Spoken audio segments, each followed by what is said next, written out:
বলেন, যার হক এসেছে সত্য, ওয়াজাহাকাল বাতিল চলে গেছে মিথ্যে, ইন্নাল বাতিলা নিশ্চয় মিথ্যে, কানা যাহুকা চিরদিন মিথ্যে। কিশোর, আমি মণিপুর থেকে এসেছি, ইন্ডিয়ার দক্ষিণ থেকে।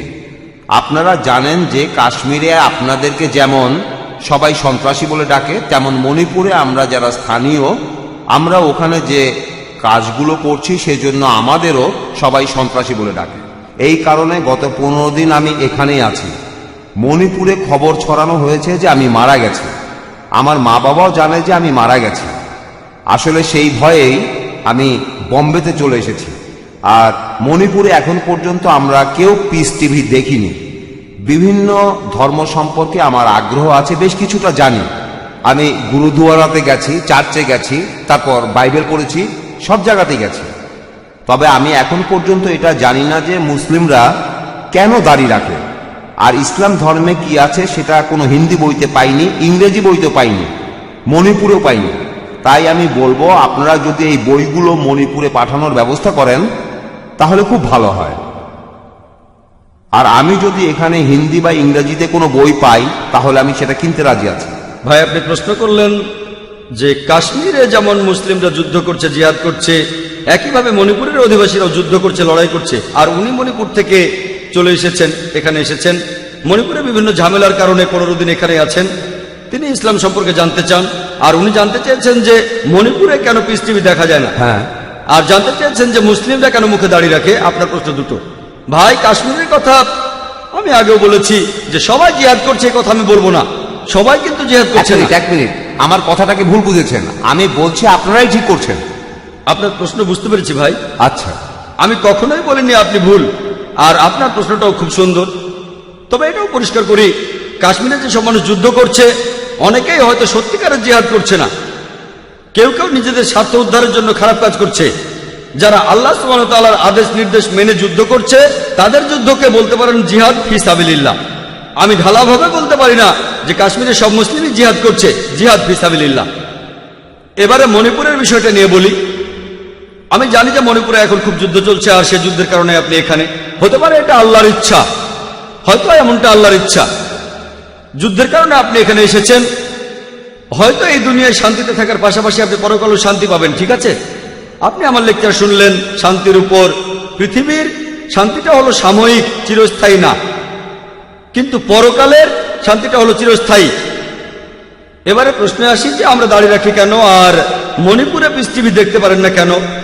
মণিপুরে পিস টিভি দেখার প্রসঙ্গে বলি, আপনি ফ্রিকোয়েন্সিটা চেক করে দেখতে পারেন। যদি ডিশ অ্যান্টেনা লাগান, হতে পারে আপনাদের ডিশ অপারেটর চ্যানেলটা আনেনি। একটা ডিশ অ্যান্টেনা কিনতে কয়েক হাজার টাকা লাগবে। অ্যান্টেনাটা এখন পূর্ব দিকে 68 ডিগ্রি ঘুরিয়ে দেন, আর প্যান অ্যাট স্যাট 10, ইনশাল্লাহ পিস টিভি দেখতে পাবেন। আপনাদের কেবল অপারেটরকে বলে দেখেন, আমরা মণিপুরে গিয়ে তাদের বাধ্য করতে পারি না, কিন্তু ডিশ অ্যান্টেনা যদি পূর্ব দিকে 68 ডিগ্রি মুখ করে থাকে আর ফ্রিকোয়েন্সিটা টিউন করেন, ইনশাল্লাহ দেখতে পাবেন। এবারে বলি মুসলিমরা কেন দাড়ি রাখে। আমি এখানে বলবো যে পোশাকে যদি আপনার উদ্দেশ্য বোঝা যায় সেটাই পড়েন। একটা লেকচার দিয়েছিলাম, is the level shows your intent, war it. যেমন ধরেন, যদি কোনো কনফারেন্সে যান বিশেষজ্ঞদের, দেখবেন তারা লেভেল পড়েছেন, আমি ডাক্তার, আমি ইঞ্জিনিয়ার, আমি একজন বিজ্ঞানী। এটা হলো অনুষ্ঠান ছাড়াই পরিচয়। যদি আপনি শুধু ডাক্তারদের কোনো কনফারেন্সে যান, তাদের স্পেশালিটি লেখা আছে, যেমন ডক্টর অমুক, কার্ডিওলজিস্ট, নিউরোলজিস্ট, নেফ্রোলজিস্ট। হার্টের সমস্যা হলে কার্ডিওলজিস্ট, যদি আপনার সমস্যা হয় কিডনিতে তাহলে নেফ্রোলজিস্ট, যদি ব্রেনের সমস্যা হয় নিউরোলজিস্ট। আনুষ্ঠানিক পরিচয় পবিত্র কোরআনে সূরা আনামের 54 নম্বর আয়াতে উল্লেখ করা হয়েছে। কোরআন বলছে, ওয়া ইজাজা আকাল্লাযিনা ইউমিনুনা বিআয়াতিনা ফাকুলু সালামুন আলাইকুম। যদি তাদের কাছে আসো যারা আমার আয়াতে ঈমান আনে, তাদের বলো সালাম আলাইকুম, তাদের বলো শান্তি বর্ষিত হোক। ইসলাম আমাদের বলে তোমরা বলো আসসালামু আলাইকুম, এটা শান্তির ধর্ম। কমপক্ষে প্রতিদিন প্রত্যেক মুসলিম অন্তত পক্ষে 5 বার সালাত আদায় করে। যখন সে দৈনিক 5 বার নামাজ পড়ে, যদি সে শুধুমাত্র ফরজ নামাজগুলো আদায় করে, যেটা আবশ্যকীয়, 5 বার গুণ 2 নামাজ আদায় শেষ হলে বলি আসসালামু আলাইকুম ওয়া রাহমাতুল্লাহ, আসসালামু আলাইকুম ওয়া রাহমাতুল্লাহ। আমার ডান দিকে যত লোক আছে তাদের সবার উপর আল্লাহর শান্তি বর্ষিত হোক, আমার বাম দিকে যত লোক আছে তাদের সবার উপর আল্লাহর শান্তি বর্ষিত হোক। প্রত্যেক নামাজে 2 বার বলি, কমপক্ষে 5 বার নামাজ পড়ি, কমপক্ষে 10 বার সালাম জানাচ্ছি ডান দিকের সব মানুষদের, এর পাশাপাশি বাম দিকের সব মানুষদের। যদি সুন্নাতে মুআক্কাদাও পড়ি তাহলে আরো 10 বার, এভাবে অন্ততপক্ষে 20 বার আমি সালাম জানাচ্ছি আমার ডান দিকের মানুষদের আর বাম দিকের মানুষদের। যদি সাধারণ সুন্নত পড়ি তাহলে আরো বেশি হবে। যখনই আমি কোনো মুসলিমকে দেখি তাকে বলি আসসালামু আলাইকুম, আপনার উপর শান্তি বর্ষিত হোক। পবিত্র কোরআনে ওই কথা আছে, সূরা নিসার 86 নম্বর আয়াতে উল্লেখ করা হয়েছে, বলা হয়েছে যদি কেউ তোমাকে অভিবাদন করে, উত্তম অভিবাদন করে, তুমি আরো ভালোভাবে অভিবাদন করো অথবা তার সমান। কেউ যদি আমাকে বলে আসসালামু আলাইকুম, আমি তখন বলবো ওয়ালাইকুম আসসালাম ওয়া রাহমাতুল্লাহ। কেউ আমাকে বললো শান্তি বর্ষিত হোক, আমি তখন বলবো শান্তি ও রহমত বর্ষিত হোক। কেউ যদি বলে আসসালামু আলাইকুম ওয়া রাহমাতুল্লাহ, আমি তখন বলবো ওয়ালাইকুম আসসালাম ওয়া রাহমাতুল্লাহি ওয়া বারাকাতুহু, আরো ভালোভাবে দেব। যদি কেউ বলে আসসালামু আলাইকুম ওয়া রাহমাতুল্লাহি ওয়া বারাকাতুহু, আমি অন্ততপক্ষে একইভাবে বলবো ওয়ালাইকুম আসসালাম ওয়া রাহমাতুল্লাহি ওয়া বারাকাতুহু। কেউ আমাকে বললো আসসালামু আলাইকুম, আমি বললাম ওয়ালাইকুম আসসালাম। কথাগুলো একই, কিন্তু বললাম হৃদয়ের গভীর থেকে, এমনটা হলো ভালো। তাহলে আল্লাহ কোরআনে বলেছেন আরো ভালোভাবে অভিবাদন করো। এখন ধরুন ভ্রমণ করছি, মুসলিমদের সাথে দেখা হবে, এটা কিভাবে বুঝবো যে কোন লোকটা মুসলিম? এজন্য আমাদের লেভেল আছে, দাড়ি। কিন্তু এখন মিডিয়াতে দেখবেন মুখে দাড়ি থাকলে আপনি সন্ত্রাসী। আচ্ছা না, কিন্তু ভাই আগে উত্তরটা শেষ করতে দেন, আমাকে উত্তরটা শেষ করতে দেন। যদি শিখরা দাড়ি রাখে আর পাগড়ি পরে তাহলে বলা হয় ঐতিহ্য মানছে, আর মুসলিমরা দাড়ি রাখলে বলা হয় সন্ত্রাসী। খ্রিস্টানদের দেখবেন তারা মাথা ঢেকে রাখে, তাদের বলা হয় ধার্মিক, আর মুসলিমরা মাথা ঢাকলে তাদের বলা হয় নিপীড়িত। মিডিয়া মিডিয়া মিডিয়া এই দাড়ি একটা মাছিরও ক্ষতি করতে পারবে না। আমার মাথার এই টুপি একটা মাছিরও ক্ষতি করতে পারবে না। কোরআন পড়লে দেখবেন কোরআনে কোথাও দাড়ি রাখার কথা বলা হয়নি। কোরআনে দাড়ি নিয়ে একটা আয়াতে আছে সূরা তাহার মধ্যে, এখানে 94 নম্বর আয়াতে বলা হয়েছে। সেখানে মুসা আলাইহিস সালাম তিনি তখন দাড়ি ধরেছিলেন, তার ভাই হারুনের, ইহুদিরা বলে হারুন তখন বললেন, হে আমার সহোদর, তুমি কেন আমার মুখে দাড়ি ধরেছো? শুধুমাত্র এই আয়াতটাতে দাড়ির কথা আছে।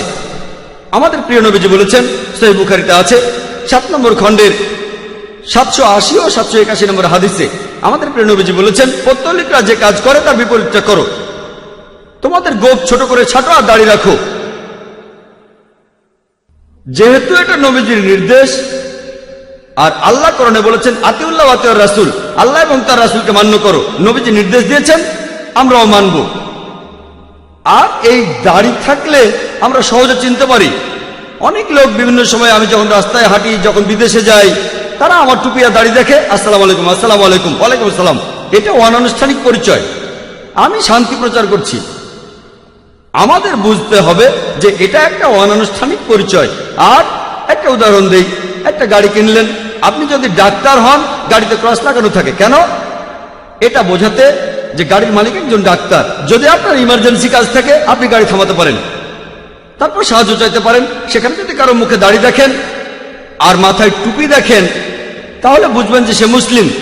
আমার মনে আছে দাদা নানাদের জিজ্ঞেস করলে পাবেন, তাদের জিজ্ঞেস করে দেখবেন 50 বছর আগে, 100 বছর আগে, তারা আপনাকে বলবে যে অমুসলিমরা তারা যখন কোনো ট্যাক্সি ভাড়া করতে চাইতো, তখন একজন এমন ড্রাইভার খোঁজ করত যার মাথায় টুপি আর মুখে দাড়ি আছে, মুসলিম ড্রাইভার।